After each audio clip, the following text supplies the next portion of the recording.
Bonjour tout le monde, mon nom est Eric de la plateforme Boxing Club sur Montréal Boxing Club. Vous allez écouter la troisième partie de l'entrevue avec Tom Lapointe et qu'il explique un peu le fait qu'il a déménagé aussi en Californie et après ça il a déménagé en Floride. Il va expliquer ces déménagements-là et j'espère que cette troisième partie-là de l'entrevue, qui est l'entrevue finale, va vous plaire, fans de boxe et fans de sport. Je vous laisse à Tom Lapointe. Merci à vous. Puis moi, là-dessus, je pourrais dire, sois ton propre héros dans la vie. Sois ton propre héros, parce que c'est ça, comme tu dis, on ne viendra pas cogner à ta porte. On ne viendra pas cogner à ta porte pour t'offrir de quoi. Donc, c'est tout à ton honneur d'avoir fait ça. On voit ta force de caractère, Tom. On le voit. C'est ça. C'est où tu l'as ou tu l'as pas. Où tu as du moral ou tu n'en as pas. Où tu te laisses abattre puis c'est foutu, c'est fini. Si moi j'avais baissé les bras en 2000 quand je suis arrivé en France, alors j'ai eu des périodes excessivement difficiles. Mais encore là, dans les périodes difficiles, ça m'a permis de vivre d'autres sortes d'expériences. Moi, en 2000, quand il allait mal, j'avais donné un coup de fil à Juste pour rire et on m'avait engagé pour que j'aille voir des spectacles en France. Et j'ai fait 2 ans de contrat avec Juste pour rire et j'ai vécu une expérience fantastique. Wow. C'est-à-dire d'aller voir des shows dans tous les petits clubs, dans tous les petits, dans toutes les petites salles de spectacle de Paris. C'est ça qui m'a permis de découvrir la beauté de la ville de Paris. Et surtout dans ces années-là, c'était pas aussi problématique que ça l'est aujourd'hui. Donc, j'ai connu Paris dans des années exceptionnelles. Donc, j'étais quand même très chanceux. Donc, moi, en réalité, j'ai eu, je dirais, mes années difficiles ont été quand je suis parti. Et j'ai eu besoin d'une bonne année à me remettre sur les rails avant de pouvoir y avoir un salaire, de travailler à Juste pour rire, d'avoir un appartement à Paris, de rencontrer mes investisseurs après. Mais tout ça, c'était en croyant ce que je faisais. Wow, c'est vraiment bien. C'est vraiment bien. Pour ceux qui ont voyagé, le savent aussi là, que c'est pas évident quand tu rentres d'une autre culture. Et même si c'est la France, qu'on partage la même langue, ce n'est pas évident quand même, je vais dire. Puis, Jamais rien d'évident dans la vie. C'est pareil comme quand j'ai non. La puissance des projets m'ont amené avec mes investisseurs en m'en allant à Los Angeles. Los Angeles, c'est une grande jungle, je veux dire, du show business. Il n'y a rien de facile, il n'y a rien d'acquis. Comme tu dis, il faut savoir se vendre aussi, il faut savoir vendre ses projets, y croire, mais d'avoir le talent aussi de communiquer, et ça, toi, tu l'avais. Tu avais ça en toi. Donc, et pas juste des talents au niveau de la communication, au niveau des mots, au niveau aussi de ta langue, de la langue française. Tu écris très bien. Tu es un poète un peu aussi. Tu n'es pas juste un côté poétique que j'aime bien. Là. Oui. La poésie, c'est une des plus belles mélodies de la vie. Ça ramène les choses en perspective. Parce que souvent, on va partir sur des grandes idées, c'est bien, mais la poésie te ramène à l'essentiel de la vie, à ce qui fait que quand tu te lèves le matin, de toute façon, j'ai toujours dit, si tu as des problèmes, quand même que tu les mettrais à la puissance 100, ça ne les réglera pas. S'ils ne doivent pas se régler tout de suite, ça ne donne rien de plus t'angoisser parce que là, tu vas te rendre malade. Donc, tu as intérêt beaucoup plus à relativiser, justement, et la poésie t'amène ce côté-là à te dire que il y a plein de phrases simples qui résument beaucoup plus la vie que des grandes idées où tu vas partir en peur pour rien. Mais partir en peur, il faut que tu le fasses aussi.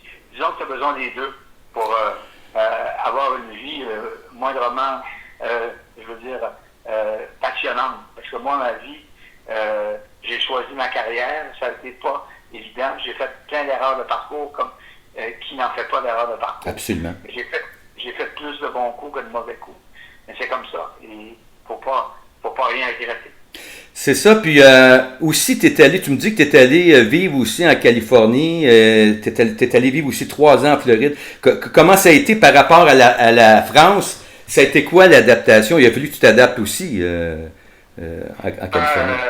Los Angeles, moi j'avais quand même voyagé durant pas loin de 15 ans dans les villes aux États-Unis. Je connais pas mal l'attitude américaine.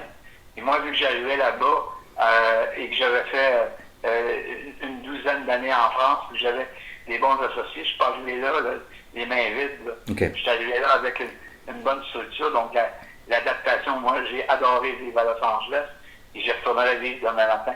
La Floride est arrivée malheureusement parce que au moment où on était en train de vendre nos grands projets, est arrivée la pandémie, les studios se sont fermés. Okay. Et la Californie s'est fermée complètement parce que ce que tu dois connaître quand même l'histoire américaine, c'est divisé entre les démocrates et les républicains.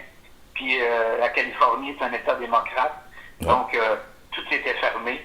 La pandémie a fermé complètement la Californie, tandis que la Floride, c'est un État républicain où après 2 mois où tu étais installé là-bas, donc j'avais eu l'occasion par un de mes amis qui me laissait, parce qu'il ne pouvait plus rentrer au Québec, il m'avait laissé son appartement à Pompano Beach en Floride. J'ai été très chanceux de vivre 2 ans et demi là-bas, et c'est là que ça m'a donné l'idée de refaire Showtime. Wow! C'est vraiment bien. En tout cas, ça prend beaucoup de courage quand même pour se déraciner du Québec, apprendre d'autres choses en France, parce qu'ils n'ont pas la même culture en France que nous, même si on partage la même langue. Puis, c'est un peu plus, à mon avis, c'est un peu plus fermé. Je ne sais pas de ton côté comment est-ce que tu vas voir. Tu vois ça? Les Québécois en affaires sont très frileux, surtout dans mon domaine. Oui. Donc, c'est pour ça que je suis parti et que j'ai trouvé des investisseurs ailleurs. Au Québec, il y en a des investisseurs, j'en ai trouvé. Mais il faut que tu aies vraiment quelque chose de très gros. Au Québec, ça prend beaucoup plus de temps. Parce que, mais ça existe. Hein. J'ai rencontré 2-3 hommes d'affaires qui m'ont appuyé, qui m'ont suivi. Et je les en remercie. Donc, voilà. Wow! C'est vraiment une belle histoire. Puis, pour finir, qu'est-ce que tu aimerais dire, admettons, à tes fans, parce qu'il va y avoir beaucoup de monde qui vont t'écouter. Donc, je veux savoir si tes fans te suivent, puis je le vois aussi. Voilà, j'ai quand même une grande communauté, je strictement le dire que je vais revenir avec une formule qui est à ma pointe, c'est-à-dire une formule excessivement populaire. Moi, comme je fais avec toi aujourd'hui, j'ai toujours été ouvert. Moi, je refuse pas d'entrevue, je refuse pas, je prends le temps de répondre aux gens, même si j'en ai plusieurs qui m'écrivent, parce que j'ai passé une période un petit peu difficile à cause d'un cancer de la prostate. Oui. Donc, j'ai pris le temps. Moi, je prends le temps de répondre aux gens. Donc, strictement, j'ai une communauté qui me suit, qui m'est excessivement fidèle. Je strictement dire que je vais revenir et que je vais revenir avec une formule qui plaira à tout le monde. Parce que les gens aiment la façon que je parle. Oui. C'est-à-dire que moi, je dis ce que je pense. Si les Canadiens jouent une grande game, je vais dire qu'ils jouent une grande game. S'ils sont dans une passe pourrie, je vais dire qu'ils sont pourris. Je suis pas... Il n'y a personne qui me paye. Là. Je suis pas payé par personne pour dire des belles choses ou dire des mauvaises choses. Je dis strictement « tell it like it is ». Je dis comment ça se passe. Et j'ai une communauté qui me suit, qui aime beaucoup la façon que je m'exprime, puis la façon que j'écris. Donc, je vais continuer à le faire pour eux et également pour moi, parce que c'est une passion. Donc, tant et aussi longtemps que Dieu prêtera vie, j'aime ce que je fais. Et on a l'avantage dans le domaine du journalisme écrit, dans le domaine des communications, surtout aujourd'hui avec les réseaux sociaux, c'est que tu peux communiquer et faire ta propre communication toi-même sans être engagé par un grand média et tu peux réussir à rejoindre beaucoup, beaucoup de monde. Donc, c'est ce que je vais m'attarder. Je suis déjà en train de commencer à travailler avec mes équipes. Donc, c'est pour ça qu'à compter de la fin de septembre, je vais être de retour. Wow! Donc, on a très hâte, Tom, de te voir. Puis, nous, regarde, on te souhaite bonne chance dans tous tes projets. On est là pour t'appuyer, lâche pas. Puis, on est content. Je suis content d'avoir eu une entrevue avec toi. J'ai beaucoup appris aujourd'hui. Ça a été vraiment bien. Ça a été le fun. Puis, regarde, porte-toi bien.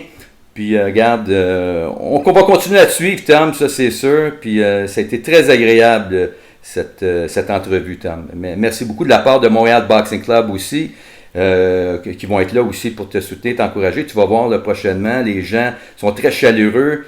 Et puis, regarde, tu vas avoir des échos de ça c'est sûr. Donc, merci pour cette belle entrevue-là, Tom Lapointe. Merci beaucoup. Merci. De toute façon, la boxe, c'est la vie. Ça veut dire qu'il faut toujours boxer pour rester dans les rings puis rester champion. Donc, c'est une mentalité. je salue tout ton groupe, puis je te remercie d'avoir pris le temps d'écouter toute cette entrevue-là que tu viens de réaliser. Merci beaucoup, Tom. Porte-toi bien, puis bon été. Merci à toi aussi. Au revoir. Bye-bye. Au revoir. Donc et voilà, c'était l'entrevue avec Tom Lapointe. J'espère qu'elle vous a plu, les amis, cette entrevue-là. Donc Tom Lapointe qui est un bagarreur dans la vie, c'est clair. Et c'est quelqu'un, il y en a qui ont dit qu'il a fait quelques erreurs dans la vie. Moi, je suis pas d'accord. Je dirais plutôt qu'il a pris énormément d'expérience.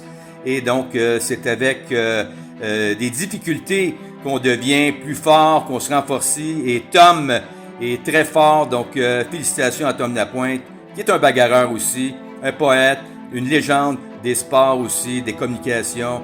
Donc, merci Tom Lapointe. Au revoir tout le monde.